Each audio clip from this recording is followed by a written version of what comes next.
Zain Asher. We begin with a frightening situation that's been developing over the past few hours at the airport in Fort Lauderdale, Florida. Now, here's what we know so far. 13 passengers, including a child, are currently being treated for injuries. This happening after a passenger jet, the one you see on your screen, caught fire as it was on the runway about to take off. Now, apparently there was a fuel leak in the left engine that happened before the fire started.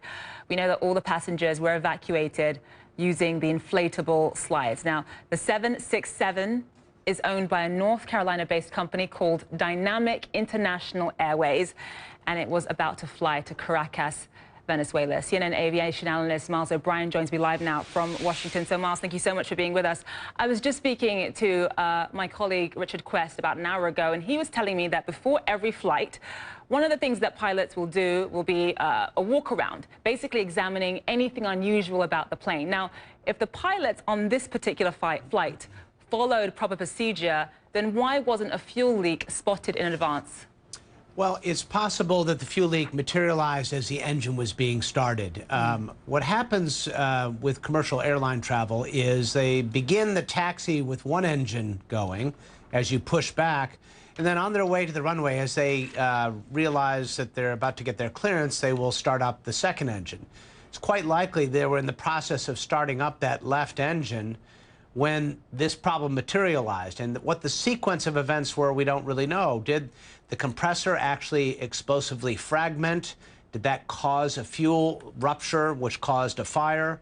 Or was it a fuel leak that caused a fire separately from the explosive fragmentation of the engine? There's a lot of ways this could have happened, which would have been unknown to the pilot on that walk-around.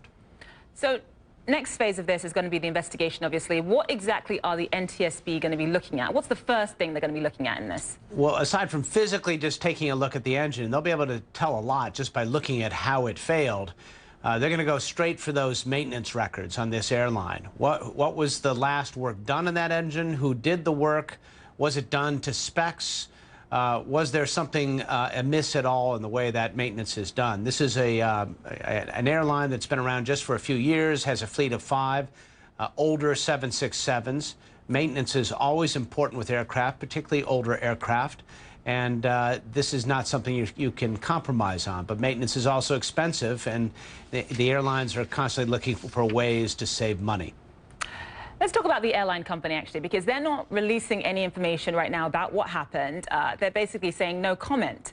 In a situation like this, where you have family members who might be concerned, should the airline be saying more to reassure everyone? Zain, I think they're flunking the PR test for airlines who are dealing with a crisis. They should be out front. They should be stating what's happening, the facts as they know them, if nothing else, to reassure their customers. But it's not good to be saying no comment in situations like this. Even if they don't know much, they should be at least forthcoming with that fact that they're trying to learn and they're trying to understand how everybody's doing. Okay, Miles O'Brien, aviation analyst, thank you so much. We appreciate that. You're welcome, Zain. Let's turn now to the huge announcement from